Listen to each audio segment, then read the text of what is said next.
Beatriz Arlo. ¿Cómo andás, Beatriz? ¿Qué tal, María? ¿Bien? Bien, gracias por venir. No, gracias a vos. Bueno, quería hablar fundamentalmente de política en la coyuntura con vos, pero me tenté con la presentación y es lo que viene después. ¿Cómo estás viendo los medios de comunicación o el periodismo frente al gobierno de Macri? ¿Te gusta lo que ves? ¿Te gusta...? En principio, yo quisiera decir que los medios de comunicación, los diarios en Argentina, nacieron como diarios de facciones políticas en el siglo XIX. Porque si no empezamos a pensar en un pasado donde la gente se llevaba bien, y no es así. El periodismo argentino fue periodismo de facción, hasta que se convirtió en periodismo popular con algunos grandes empresarios, el primero de ellos, Botana, y el diario Crítica, en 1920. O sea que esta fantasía de que en el pasado argentino hubo un periodismo sin grietas y sin facciones es una falsedad absoluta. Tuvo que venir el periodismo profesional, es decir, no el periodismo hecho por políticos, sino el periodismo hecho por profesionales, en 1920, donde aparecieron los Salt, aparecieron los Córdoba de Iturburu y aparecieron los grandes periodistas, se inventó la noticia policial, etcétera, para que entrara el periodismo tal como lo conocemos hoy. Eso por un lado, porque si no... Que no es nada tan novedoso. No es nada tan novedoso. En Argentina, en el siglo XIX, los argentinos se degollaron a pasto. La Constitución del 53 no impidió que siguieran las guerras civiles. Entonces... no quisiera tener una visión embellecida de este país. Ya Macri nos dice bastante que es un país hermoso y que todos los capitalistas del mundo están deseando venir a poner su dinero acá en vez de irse a Singapur. Bueno, milagro. Entonces, ya Macri embellece la Argentina de una manera completamente irreal. Y de repente encuentro esto de que la grieta se instaló en el kirchnerismo. El kirchnerismo fue muy violenta en el enfrentamiento, sin duda, pero yo puedo recordar el peronismo. El peronismo cerró el diario La Prensa, expropió el diario La Prensa, persiguió a la Nación. O sea que hubo otros momentos. Esto habla de una historia muy complicada, una historia política y periodística muy complicada de la Argentina. ¿Y te gusta cómo se cubre al macrismo? ¿Te interesa? No sé si te gusta la palabra, pero... Yo no diría que el macrismo es mi problema en la cobertura hoy, aunque hay diarios que son eminentemente macristas y hay diarios más críticos, o muy críticos, o objetivos, si vos querés. Pero yo diría que más bien es la forma en que las noticias entran en sus jerarquías dentro de los diarios. Sin duda, todos queremos que aquellos corruptos sean juzgados y si son encontrados culpables vayan presos. Ahora, yo no quisiera un periodismo que tuviera eso cotidianamente.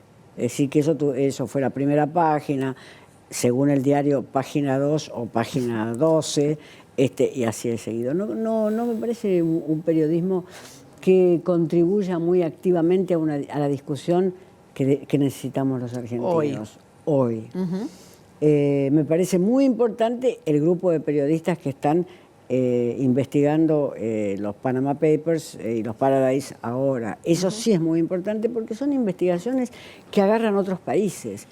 La cuestión de sacar a Vudú todos los días en la tapa del diario nos convierte en más provincianos de lo que somos.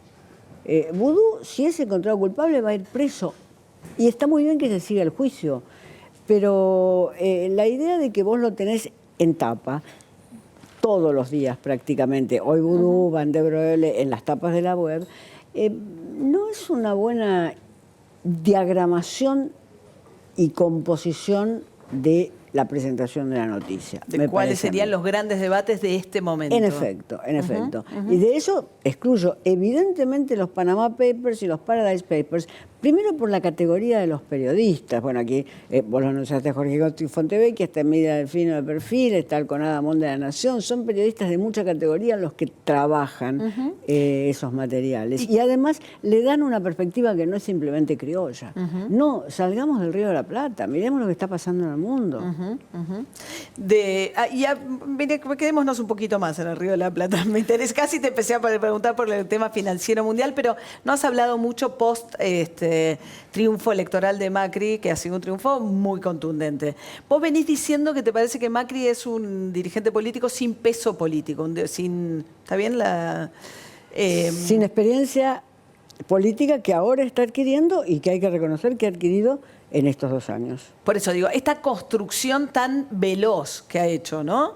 Vos misma decías, además, comiéndose el radicalismo en apenas 2 años. Bueno, el radicalismo se entregó. Yo no diría que Macri se comió el radicalismo, es decir, agarró el animal, lo faenó y lo hizo a la parrilla, sino que el radicalismo ahí, creyendo que seguía un camino frentista, que había sido un camino en algún momento que fantaseó Alfonsín, no con Macri, ¿no? Se entregó. Pero yo creo que ha adquirido una experiencia política, sin duda, en este tiempo. Ahora, lo que yo decía de Macri tiene que ver también con lo que yo necesito y de alguna manera creo que el país necesita de un político, que no es simplemente que pueda atar de pies y manos a sus aliados, como ha hecho con el radicalismo, sino que tenga una cultura política vasta. Es decir, yo comparo los líderes, y de nuevo me voy del Río de la Plata, pero cruzo la cordillera, comparo los líderes políticos cruzando la cordillera. Los que van a competir ahora en las elecciones son políticos con mayor formación política. Vos me podés decir, ¿qué formación política tenía Menem? Una gran experiencia, sin duda, y dio vuelta al país. Al que le guste como lo dio vuelta, puede estar contento hoy también, en el sentido de que alguien que no tiene una gran formación política, pero se está mostrando un político hábil, puede dar vuelta al país. Ahora, vos decís que él lo que está mostrando es una habilidad para el armado político, ¿no? Evidentemente muy veloz. Lo que no ves es una visión de país, digamos. Vos lo que no ves No es... la veo en absoluto. Como no la veía tampoco en Menem. Menem entregó su visión de país a intereses. A intereses y a un ministro de Economía que supo armarla.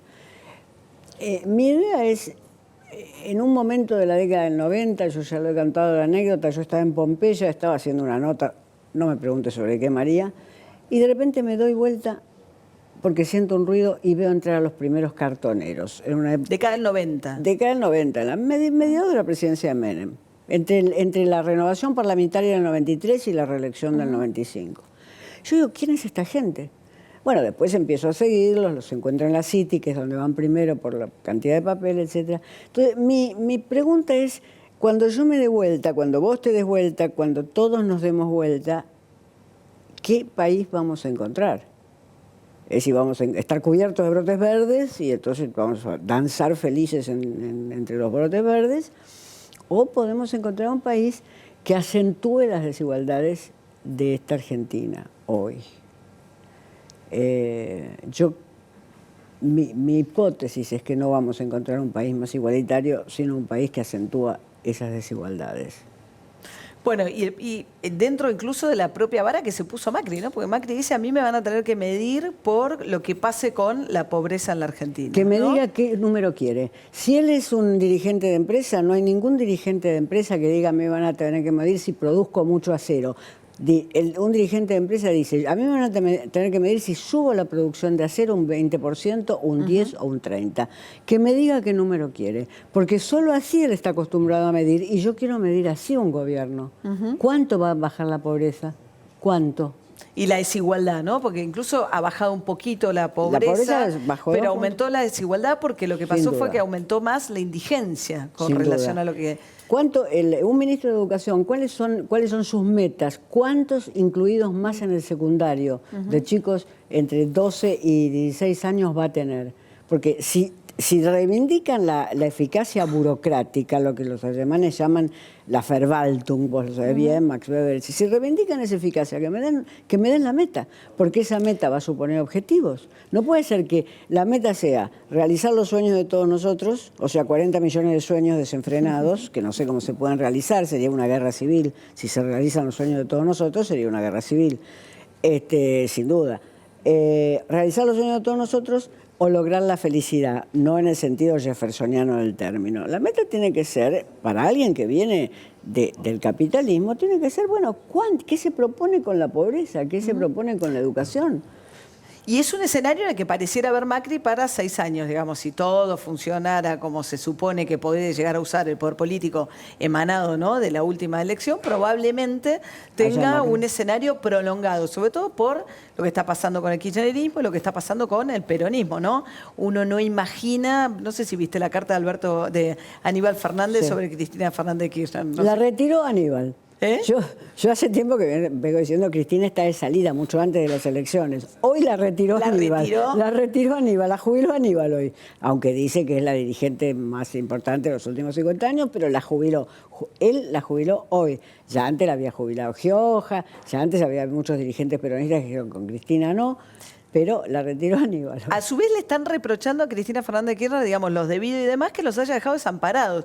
Que es un poco también el reproche que le hace a Aníbal Fernández. Aníbal Fernández le dice como que los impresentables nos escondieron durante la campaña, esto ya es demasiado. Hicieron una campaña malísima, una campaña light. Él tampoco hizo una gran campaña y fue en gran parte responsable también de la derrota del peronismo. Pero bueno, así todo, lo que se sienten también es un poco abandonados los dirigentes. Bueno, son esas ambigüedades de que tienen los perdedores, o que tenemos los perdedores, o que tenemos todos cuando perdemos, es decir, echar la culpa al dirigente o también ver qué es lo que hizo uno. Esas ambigüedades están, pero evidentemente Aníbal, que es peronista y no de la zona sabatelista, aunque lo llegó a Sabatella muy a su pesar. Muy a su pesar, es decir, que no es un ex-PC vuelto peronista, kirchnerista, etcétera, sino que es un peronista histórico. Que eso es lo que le reprocha además en la carta, que haya dejado de lado el peronismo. En efecto, la palabra no mencionada de esa carta es Sabatella. Me pusiste a Sabatella a mí. Que es parecido a lo que le había dicho Pichetto a Cristina Fernández de Kirchner, también. Pichetto fue el más decidido. Pichetto, que siempre parece el más cortés, en ese sentido fue el más decidido, porque dijo, Cristina Kirchner no va a formar parte de la bancada. Bueno, si Carrió lo logra, no va a formar parte del Senado. Pero... Bueno, pero Pichetto dijo que no le va a sacar los fueros, que él tiene la teoría de Menem, digamos, que hasta que no haya sentencia firme, incluso hasta Corte Suprema, si llegara el caso, él no le sacaría los fueros. Pichetto tiene varias teorías, en efecto. ¿Vos decís que puede cambiar? No, yo creo que en eso va a mantener. Bueno, tiene varias identidades, es decir, fue la espada más fiel del menemismo y fue la espada más fiel del kirchnerismo. Y ahora está siendo clave para Macri. Y ahora es la espada de Macri. El hombre clave, ¿o no? Sí, sin duda. ¿Cómo ves a Carrió? Yo creo que es necesaria, en un punto, muy necesaria, lo he sostenido siempre, y no siempre ha gustado que yo sostuviera esto, pero creo que si yo tuviera que describir desde afuera lo que está haciendo, tiene una especie de chantaje permanente sobre el gobierno, no porque le falten motivos del chantaje, pero el chantaje no puede ser nunca justificado por los motivos. Así que es como una situación de tensión donde...